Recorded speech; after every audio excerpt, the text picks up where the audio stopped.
आप देख रहे हैं सिटीलाइट। हिमाचल प्रदेश कांग्रेस विधायक दल की बैठक कल होनी है। चंडीगढ़ में कल शाम ये बैठक होगी। सीएम भूपेश बघेल की अध्यक्षता में ये बैठक होगी। रायपुर से सीएम भूपेश बघेल रवाना हो गए हैं और आपको ये पता ही है कि भूपेश बघेल हिमाचल प्रदेश चुनाव के सीनियर ऑब्जर्वर थे और कल की जो बैठक होनी है उन्हीं की अध्यक्षता में। कांग्रेस विधायक दल की बैठक कल है। चंडीगढ़ में कल शाम को यह बैठक होगी। सीएम भूपेश बघेल की अध्यक्षता में यह बैठक होगी। इसमें सीएम भूपेश बघेल होंगे, राजीव शुक्ला होंगे जो कि राज्यसभा के सांसद हैं, छत्तीसगढ़ से ही है, और इसके साथ पूर्व मुख्यमंत्री हरियाणा भूपेंद्र हुड्डा होंगे। ये तीन लोगों की अध्यक्षता होगी जिसमें प्रमुख भूमिका निभाएंगे भूपेश बघेल, क्योंकि हिमाचल प्रदेश चुनाव के ये सीनियर ऑब्जर्वर भी थे और इन्होंने ये बात कही थी कि छत्तीसगढ़ का मॉडल धीरे धीरे दूसरे प्रदेशों में ही लोकप्रिय हो रहा है, पसंद आ रहा है, और अगर सरकार आती है तो छत्तीसगढ़ मॉडल लागू किया जाएगा।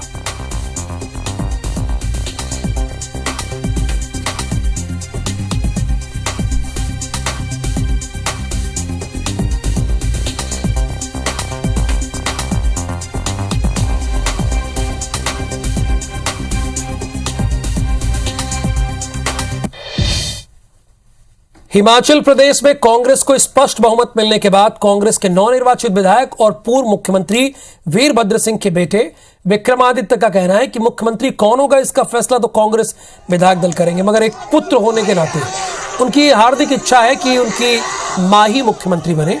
जीत के बाद हमारे संवाददाता राजेश मिश्रा से खास बात की है। हमारे साथ विक्रमादित्य सिंह हैं, हम उनसे बात करते हैं। सवेरे तक जो टेंशन था भैया दूर हो चुका है, क्या कहना है? नहीं, टेंशन तो आपको था, हमको तो कोई टेंशन नहीं था। हम तो सुबह से रिलैक्स थे क्योंकि हमको पता था कि सरकार हमारी बन रही है, क्योंकि 5 साल हम लगातार लोगों के बीच में थे, लोगों से जनसंपर्क बनाए हुए थे। विधानसभा के अंदर भी हम पिछले 5 साल से लगातार जनता की आवाज़ को उठा रहे थे, तो हमको पता था कि जनता की सेंटिमेंट्स, जनता का मैंडेट कहाँ जा रहा है। ये तो विशेषज्ञ है जो अपनी अपनी राय रखते हैं, मगर हमें पूरा विश्वास था कि प्रदेश में कांग्रेस पार्टी की सरकार बनेगी, आज बनी है, और आने वाले समय में हम अपने वादों को प्रदेश के अंदर पूरा करेंगे, वचनबद्ध तरीके से पूरा करेंगे। कोई जुमले की सरकार नहीं होगी, जो हमने कहा है उसको 100% पूरा किया जाएगा। ये मैं आपके चैनल के माध्यम से हिमाचल प्रदेश की प्रबुद्ध जनता को कहना चाहता हूँ और उनका धन्यवाद भी करता हूँ। सर, एक सवाल ये है कि जो सीएम कौन होगा वो तो तय विधायक दल करेंगे, मगर आपकी हार्दिक इच्छा होना है कौन सीएम? देखिए, मैंने जैसा कह दिया है कि विधायक के रूप में विधायक दल ही तय करेगा, हाईकमांड तय करेगी, मगर एक सुपुत्र के नाते हो सकता है मेरी कुछ और इच्छाएं हों, मगर वो मायने नहीं रखती है। मायने रखता है हमारा विधायक दल जो हमारे लिए सर्वप्रिय है, हमारी हाईकमांड जो हमारे लिए सर्वप्रिय है, और निश्चित तौर से एक बेटे के रूप में मैं चाहूँगा कि मेरी माताजी आगे बढ़े, मगर जो भी पार्टी चाहेगी हम उसके साथ खड़े हैं। तो ये थे विक्रमादित्य जी, और इनका कहना है कि जो सीएम कौन होगा, अगला सीएम कौन होगा ये तो विधायक दल तय करेगा, मगर इनकी हार्दिक इच्छा है कि वो उनकी मां जो है वो सीएम बने। और साथ ही साथ उन्होंने कहा है कि हम अपना जो वादा किए थे, चुनावी वादा किए थे, उस वादों को 5 साल में वादों को पूरा करेंगे, ये हमारी चीज है।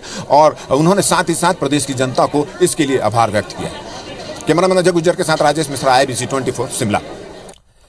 तो गुजरात विधानसभा चुनाव में बीजेपी की जीत के बाद कार्यकर्ताओं में जबरदस्त उत्साह है। बीजेपी के कार्यकर्ता जो दिव्यांग हैं और आर्टिफिशियल पैर के सहारे ही चलते हैं, ऑटो चलाकर अहमदाबाद से गांधीनगर पहुंचे। बीजेपी का ये कार्यकर्ता अपने ऑटो की कमाई से दिव्यांगों की मदद करते हैं। हमारे संवाददाता स्टार जैन ने इस कार्यकर्ता से खास बात की है। गुजरात में बीजेपी के और प्रधानमंत्री नरेंद्र मोदी के एक से एक गुजरात की जीत में बीजेपी के तमाम कार्यकर्ता आज शामिल हो रहे हैं, क्योंकि बीजेपी की बड़ी जीत है। और एक और जो बीजेपी के कार्यकर्ता, बहुत पुराने कार्यकर्ता, जनसंघ से जुड़े हुए, वो हमारे साथ मौजूद हैं। दिव्यांग हैं, लेकिन उनका जज्बा देखिए। वो अहमदाबाद से, जो बीजेपी का प्रदेश मुख्यालय है गांधीनगर में कमलम, वहां पर ऑटो चला के आए और उनसे बातचीत करते हैं। बताइए, क्या संदेश इस जीत के माध्यम से आप लोग देना चाहेंगे? मैं इतना संदेशा देना चाहता हूं कि पूरे गुजरात के अंदर इतनी सारी बहुमती विधानसभा के अंदर पहली बार मिली है गुजरात के अंदर, और वो भी मोदी साहब के नाम पे, मतलब के बीजेपी को मिली है। और अभी 2024 के अंदर जो विधानसभा का इलेक्शन के बाद आएगा, जो लोकसभा का, उसके अंदर बीजेपी का पूरी बहुमती से मोदी साहब का बहुमती मिलेगी, स्पष्ट बहुमती मिलेगी। और आपको इतनी हिम्मत कैसे मिली यहाँ तक आने की, क्योंकि काफी संख्या में भीड़ यहाँ पर होती है और आप जिस प्रकार से दिव्यांग और आर्टिफिशियल पैर के माध्यम से आप चलते हैं, तो हिम्मत कहाँ से आई है? हमारी बीजेपी से नहीं, जनसंघ के टाइम से 1974 से मैं कार्य करता हूँ। और अभी जो अब दिल्ली के अंदर जो अपना जो केजरीवाल साहब बोल रहे हैं कि गुजरात की जनता को हम ये बांटेंगे, वो बांटेंगे, हम गुजरात की जनता कुछ नहीं चाहिए, हमको खाली बीजेपी चाहिए और मोदी चाहिए। भारत माता की। देखिए, ये जीत के बाद जश्न है और आपको तस्वीर दिखाता हूँ कि किस तरीके से ऑटो में ये अपनी जो दिव्यांग होने के बावजूद जो सेवा भाव है उसको बनाते हैं, बाकायदे खुद ऑटो चलाते हैं और पूरे ऑटो के अंदर ये पोस्टर्स लगा के रखे जिसमें प्रधानमंत्री नरेंद्र मोदी की तस्वीर है और ये बताता है कि गुजरात में बीजेपी के कार्यकर्ता किस तरीके से जुड़े हुए हैं और आज जो जीत बीजेपी को मिली है उसको लेकर ये कितने ज्यादा उत्साहित हैं। आप कैमरामैन लखन शर्मा के साथ स्टार जैन, IBC 24 अहमदाबाद। भानु प्रतापपुर उपचुनाव में भाजपा प्रत्याशी को मिली करारी शिकस्त मिली है। चुनाव परिणाम पर भाजपा के चुनावी प्रभारी ब्रजमोहन अग्रवाल ने कहा है कि सरकार ने अपनी मशीनरी का दुरुपयोग कर इस चुनाव को जिताया। हालांकि उन्होंने इस बात का भी जिक्र किया कि 2 ब्लॉक जहां से भाजपा कभी नहीं हारी, वहां भी इस बार पार्टी को हार मिली, इसकी समीक्षा होगी। चुनाव परिणाम के बाद ब्रजमोहन अग्रवाल से खास बात की है हमारे सहयोगी राजेश राज ने। चुनाव के नतीजे सामने आ चुके हैं। भानु प्रतापपुर चुनाव के लिए बीजेपी से चुनाव संचालक बनाए गए ब्रजमोहन अग्रवाल जी हमारे साथ हैं, बातचीत करेंगे नतीजों पे। पहला सवाल तो यही कि कम से कम उम्मीद तो ऐसी नहीं थी जो नतीजे आए। मैं सावित्री मंडावी जी को बहुत बहुत बधाई और शुभकामनाएं देता हूं और मुझे लगता है कि भानु प्रतापपुर की जनता ने श्रद्धांजलि स्वरूप और सावित्री मंडावी जी को जिताया है। बाकी सरकार ने तो जो कुछ वहाँ पर किया है वो सबके सामने है कि उन्होंने चरित्र हत्या से लेकर सरकारी अमले का दुरुपयोग से लेकर सरकार का जितना उपयोग दुरुपयोग कर सकते हैं सब वो उन्होंने किया है। परंतु निश्चित रूप से वहाँ की जनता ने आज पिछले समय पर मनोज मंडावी जी 27,000 वोट से जीते थे, आज इनका कैंडिडेट 21,000 वोट से जीता है। ये इस बात को साबित करता है कि जनता में नाराजगी सरकार के प्रति है। आज इस परिणाम के बाद जब मुख्यमंत्री जी से बात हो रही थी, उन्होंने आपका जिक्र किया और कहा कि बीजेपी के जो सबसे धुरंधर चुनाव संचालक हो सकते हैं और उसको लगाया गया, फिर भी जनता ने जीत उनको नहीं दी। तो हालांकि आपका हमने देखा भी है, आपके नाम पे कई इतिहास में कई जीतें दर्ज रहीं, कहीं लगा कि मैनेजमेंट लेवल पे भी बीजेपी से कोई चूक हो गई? नहीं, अब ये तो एक हमारा, क्योंकि चारामा और हाराडोला 2 एरिए बीजेपी के एरिए रहे हैं और वहाँ भी हम पीछे रहे हैं, तो निश्चित रूप से ये हमारे लिए आत्ममंथन का विषय है कि वहाँ हम पीछे क्यों हुए। अगर वहाँ हम को पहले वोट जितने मिलते रहे उतने वोट हमको मिलते तो निश्चित रूप से हम ये जीत दर्ज करते हैं। कुछ बातें जो 23 के जो आम चुनाव रहेंगे उसमें सीखने लायक या उसमें समझने लायक इस नतीजे से? देखिए, ये नतीजा इस बात को दिखाता है कि जो सर्व आदिवासी समाज ने जिस ताकत के साथ में चुनाव लड़ा है, एक तीसरी शक्ति के रूप में छत्तीसगढ़ में उसका उदय हो रहा है, ये दिखाई देता है।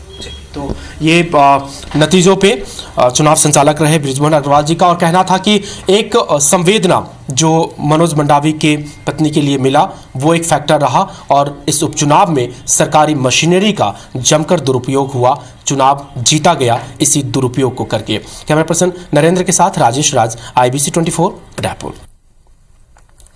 गुजरात और हिमाचल प्रदेश के चुनावी नतीजों के बाद मध्य प्रदेश में भी जश्न मनाया गया। भाजपा और कांग्रेस दफ्तरों में आज खुशी के नजारे देखने को मिले, वहीं एक दूसरे को जुबानी हमला भी इन लोगों ने किया। जश्न की ये 2 तस्वीरें भोपाल की। भाजपा ने गुजरात में जीत का जश्न मनाया तो कांग्रेसी हिमाचल में जीत से गदगद। भोपाल समेत प्रदेश के तमाम बीजेपी दफ्तर में जीत का जश्न मनाया गया। सीएम शिवराज सिंह चौहान ने कहा कि मोदी जी के प्रति श्रद्धा और विश्वास का स्नेह प्रकट हुआ है। सीएम ने राहुल पर भी निशाना साधा। गुजरात की जनता के प्रति हृदय से आभार। राहुल जी भारत जोड़ो यात्रा कर रहे हैं, ऐसा ना हो बाद में उनको कांग्रेस खोजो यात्रा करनी पड़े। माननीय नरेंद्र मोदी जी के नेतृत्व में जिस तरीके से गुजरात को उन्होंने विकसित किया, आज ये पुनः सिद्ध हो गया कि गुजरात मॉडल की जीत हुई है। कांग्रेस को गुजरात में भारी निराशा मिली, लेकिन हिमाचल हाथ में आ गया, जिसका जश्न भी मना। राहुल गांधी और कमलनाथ के नारे भी लगे। गुजरात में आपने बिल्कुल ठीक कहा, भारतीय जनता पार्टी की अच्छे बहुमत के साथ सरकार बन रही है। तो हिमाचल प्रदेश की जनता को बहुत बहुत धन्यवाद देना चाहता हूं, जिनने कांग्रेस पार्टी पर अपना पुनः विश्वास जताया। इधर मध्य प्रदेश में आम आदमी पार्टी के अध्यक्ष का कहना है कि गुजरात में पहला मौका था, प्रदर्शन बेहतर किया। एमपी में अगले साल पूरी तैयारी के साथ उतरेंगे। आम आदमी पार्टी ने 14% वोट और कई हमारे प्रत्याशी चुनाव जीते हैं, अच्छी उपस्थिति दर्ज की है। तो आम आदमी पार्टी न केवल गुजरात में बल्कि मध्य प्रदेश, छत्तीसगढ़, इन राज्यों में भी जो चुनाव होंगे सभी जगह पार्टी ताकत के साथ चुनाव लड़ेगी। जीत हार के जनादेश पर प्रतिक्रिया का दौर जारी है। मध्य प्रदेश के सियासी संग्राम में भी धीरे धीरे चुनावी रंग बढ़ने लगा है। और आगे बढ़ेंगे, बैतूल से खबर है, तन्मय को बचाने की कवायद लगातार जारी है। अंतिम दौर में सुरंग की खुदाई मशीन से हो रही है खुदाई। अभी 3 फीट से ज्यादा सुरंग की खुदाई बची हुई है। 4 फीट के बाद मैनुअल सुरंग खुदाई की जाएगी। 4 घंटे और लग सकता है सुरंग की खुदाई में। मिट्टी गीली होने की वजह से खुदाई की रफ्तार धीमी है। ये रेस्क्यू का कार्य 56 घंटे का हो गया है और आपकी दुआओं में वो ताकत है जैसे राहुल साहू 100 घंटे के लंबे ऑपरेशन के बाद सुरक्षित बाहर निकला था। दुआ कीजिए, मध्य प्रदेश और छत्तीसगढ़ की जनता कर भी रही है तन्मय साहू के लिए। और 56 घंटे का वक्त हो गया है। रेस्क्यू का कार्य बड़ी तेजी गति से चल रहा है। हालांकि हर जगह की स्थितियां अलग होती हैं, यहां की स्थितियां भी अलग है। पूरी कोशिश की जा रही है और तन्मय जरूर सेफ है, सुरक्षित है। हम सब यही दुआ कर रहे हैं, यही उम्मीद कर रहे हैं और उसे सकुशल बाहर निकाला जाएगा। शकील व्यवहार लगातार इस खबर पर आपको सबसे पहले जानकारी दे रहे हैं। शकील, आप हमारे दर्शकों को बताइए कि अभी क्या स्थिति है। देखिए, अभी भी रेस्क्यू का जो काम है वो जारी है, क्योंकि खुदाई लगभग पूरी हो चुकी है, लेकिन सुरंग की खुदाई अब चालू हुई है। और सुरंग की भी जो खुदाई है उसमें भी काफ़ी सावधानी बरती जा रही है, क्योंकि गीली मिट्टी है और इसके अलावा मिट्टी के साथ साथ अब जो बोल्डर्स हैं उसको देखते हुए काफ़ी सावधानी से खुदाई की जा रही है। लिहाजा जो 1 फुट की भी खुदाई का अगर हम एक आंकड़ा निकालते हैं तो लगभग 1.5 से 2 घंटों से ज़्यादा का समय प्रशासन को लग रहा है। वहीं दूसरी ओर देखा जाए तो जिस प्रकार से इसकी पूरी एक संरचना तैयार की गई है उसमें 4 फीट के बाद मैनुअली खुदाई होनी है। मैनुअल का मतलब यह है कि किसी भी प्रकार की मशीन का उपयोग नहीं होगा, बहुत धीरे धीरे आहिस्ता आहिस्ता खुदाई की जाएगी, ताकि धसकने की जो मिट्टी धसकने की बातचीत की जाए या फिर किसी भी प्रकार की अनहोनी की बातचीत की जाए वो ना हो, क्योंकि गीली मिट्टी की जो एक बड़ा टास्क यहाँ पर नजर आ रहा है। और शुरू से ही अगर इस पूरे रेस्क्यू ऑपरेशन को हम देखते हैं तो काफ़ी चुनौतियों से भरा रहा। जैसा कि आपने कहा, निश्चित तौर पर हर रेस्क्यू की एक अलग अलग परिस्थितियां होती हैं, लेकिन जो यहाँ की परिस्थितियां रही वो यूं कहा जाए कि चुनौतीपूर्ण रही हैं पूरी तरीके से, क्योंकि पानी एक चुनौती, उसके बाद चट्टानों का मिलना एक चुनौती, फिर कार्य का धीमा भी हो पाना एक बड़ी चुनौती, और सबसे बड़ी बात जो टीम यहाँ पर लगी गई, क्योंकि स्पेशल टीम बाहर से बुलाई गई, उसके बाद तेजी आई और जो प्रशासनिक अमला फिलहाल इस बैतूल जिले का यहाँ पर लगा हुआ था उसे इस बात को लेकर किसी प्रकार का अनुभव नहीं था, तो लिहाजा फिर बाहर से वो अमला बुलाना पड़ा। हमला जो था वो फिर हरदा से बुलाया गया और नर्मदापुरम से बुलाया गया और साथ ही साथ भोपाल से अमला बुलाया गया। तो ये तमाम सिचुएशंस ऐसी हैं जो इस बात को इंगित करती हैं कि हालांकि हाँ, इसमें शक नहीं कि जो देरी हुई है लगातार वो भी एक बड़ा एक चिंता का विषय है, और तन्मय जो है लंबे समय से रिस्पॉन्स भी नहीं कर पा रहा है। लेकिन एक लंबा वक्त इस रेस्क्यू में गुजरा है, क्योंकि मात्र 45 फीट पर तन्मय जो है वो फंसा हुआ है और 45 फीट तक पहुंच पाना के लिए जो 52 घंटे का 54 घंटे का एक लंबा समय जो बीता है, कहीं ना कहीं एक कहता है कि जो प्लानिंग्स वगैरह और बेहतर तरीके से की जाती तो कुछ घंटों का समय कम हो सकता था। तस्वीर भी मैं आपको बताता जाता हूं, दिखाता जाता हूं कि ये हम देख रहे हैं कि यहाँ अभी फिलहाल एक ठंड का भी असर दिखाई दे रहा है, इसमें भी कोई शक नहीं। कड़कड़ाती हुई ठंड फिलहाल जंगलों से घिरे हुए इस गांव में अभी फिलहाल पड़ रही है, लेकिन अमला जो है वो मुस्तैद है और सामने हम देख सकते हैं कि जो ऑक्सीजन सप्लाई की जो प्रोसेस है वो लगातार जारी है। और इसके पीछे जो गड्ढा है, क्योंकि अब इस क्षेत्र को संरक्षित कर दिया गया है क्योंकि इसके ठीक नीचे सुरंग खोदी जा रही है और इस सुरंग खोदने के लिए अमला जो है वो नीचे लगा हुआ है, लिहाजा यहाँ पर अब आने जाने पर प्रतिबंध लगा दिया गया है।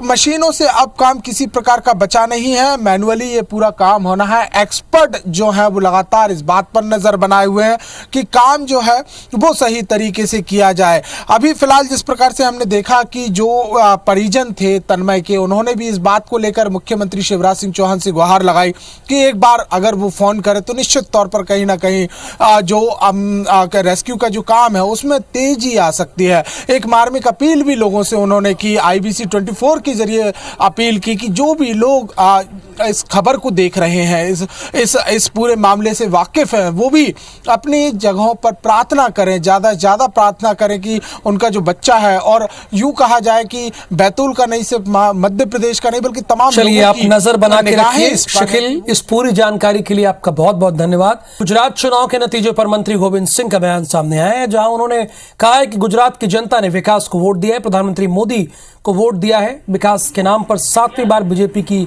सरकार बनी है, जिसके लिए मंत्री ने गुजरात की जनता को धन्यवाद दिया। मंत्री गोविंद सिंह भिंड प्रवास पर पहुंचे, जहां उन्होंने सर्किट हाउस में कोर कमेटी की बैठक ली। गुजरात चुनाव को लेकर हम लोग पहले से बहुत आश्वस्त थे। मैं स्वयं गुजरात के विधानसभा का प्रभारी रहा हूं और वहां 5 दिन में रहा हूं। मैं गली गली घूमा। गुजरात में लोगों ने विकास को वोट दिया है, मोदी जी के काम को वोट दिया है, और खास करके जब मोदी जी वहाँ मुख्यमंत्री थे उनके समय से जो विकास का पहिया घूमा है। ग्वालियर में 12 साल के बच्चे का अश्लील वीडियो बनाकर ब्लैकमेल करने का सनसनीखेज मामला सामने आया, जिसमें आरोपियों ने नाबालिग से 15 लोगों ने 5 महीने में 30 लाख से अधिक की रकम ऐंठ ली। मेरे बच्चे से थोड़ा थोड़ा करके चोरी करवाना चालू किया। जब उनको इस बात की भनक हुई एक ना एक दिन चोरी पकड़ी जाएगी, तो उसके साथ में अश्लील वीडियो व फोटो बनाए, उसकी कनपटी का हथियार रखे, इसमें कट्टा और एक बंदूक का इस्तेमाल किया गया। प्रकरण पंजीबद्ध किया गया है और इसमें कई सारे आरोपी हैं, तो विवेचना करके और इनकी शीघ्र गिरफ्तारी की जाएगी।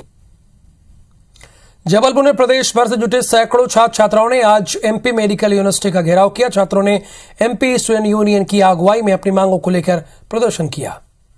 स्टूडेंट्स का ये हुजूम और हंगामे की तस्वीरें MP मेडिकल यूनिवर्सिटी की हैं। कई कोर्सेज की परीक्षाएं समय पर न करवाने पर प्रबंधन के खिलाफ जमकर नारेबाजी हुई। छात्रों की बड़ी तादाद देखकर मेन गेट बंद कर दिया गया, लेकिन आक्रोशित छात्रों के आगे एक न चली और छात्र यूनिवर्सिटी में दाखिल हो गए। इन्होंने कुलपति का इस्तीफा मांगा और धरना दिया। हंगामा बढ़ने पर कुलपति ने छात्र नेताओं से मुलाकात की। स्टूडेंट्स के मुताबिक प्रदेश की इकलौती मेडिकल यूनिवर्सिटी के भ्रष्टाचार और लापरवाही के चलते आज 80,000 से ज्यादा छात्रों का भविष्य दांव पर लग गया है। नर्सिंग पैरामेडिकल के 20-21 सत्र के बच्चों के 3 साल बीत जाने के बाद भी परीक्षाएं नहीं हुई है। हमारी मांगे नहीं मानी गई। इस विश्वविद्यालय घेराव करेंगे और मजबूर करेंगे इन अधिकारियों को या तो इस्तीफा दो या तो छात्रों की मांग पूरी करो। कुलपति का कहना है कि स्टाफ की कमी और कॉलेजों द्वारा समय पर परीक्षा मूल्यांकन न करने से परीक्षाओं के आयोजन और रिजल्ट जारी करने में देर हुई है। हमें भी मालूम कि छात्र परेशान है, हम उसमें जितना निदान कर सकते हैं जरूर कर रहे हैं। धीरे धीरे हम कोशिश कर रहे हैं। अभी हम MP ऑनलाइन के लिए आवेदन दिया सरकार को। MP स्टूडेंट यूनियन ने मेडिकल यूनिवर्सिटी का शैक्षणिक कैलेंडर दुरुस्त न होने पर और उग्र आंदोलन की चेतावनी दी है।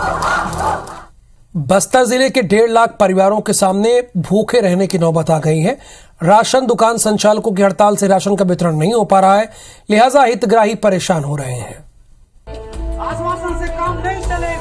राशन दुकान संचालक 2 दिवसीय हड़ताल पर है, जिसका सीधा असर बस्तर के 1.5 लाख से भी ज्यादा परिवार पर पड़ रहा है।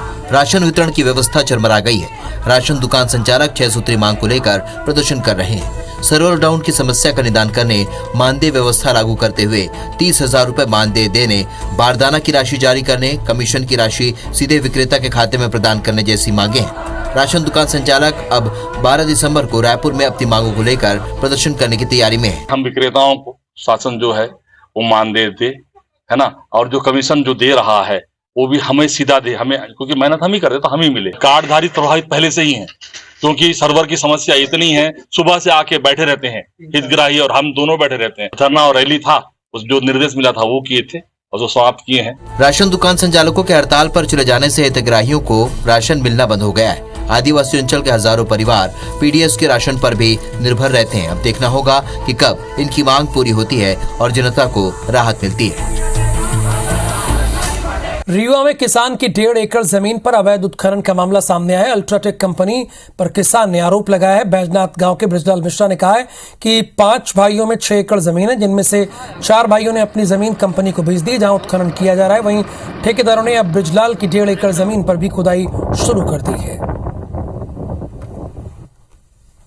इनके द्वारा पूरी जमीन ऊपर तो मिट्टी सब निकाल ली गई है, पत्थर भी और निकाला गया है, और जो है तो अभी मान भी नहीं रहे। क्या कहते हैं कि तुम्हें दबा दूंगा, मार डालूंगा और मिट्टी बकट के भर के डाल दूंगा। इस भीषण ठंड में जो है तो हम सुबह से और रात पूरा यहीं काटते हैं, यहीं रही रहे हैं। जमीन पूर्व में कंपनी द्वारा मुआवजा लेकर परचेस कर ली गई है, जैसे कंपनी अधिकारियों द्वारा बताया गया है, और उस पर इन्होंने न्यायालयीन वाद प्रस्तुत किया है, जिसमें कंपनी द्वारा उनका एरिया छोड़ रखा। और सिटी लाइट के इस बुलेटिन में फिलहाल के लिए इतना ही। आप बने रहिए IBC 24 के साथ।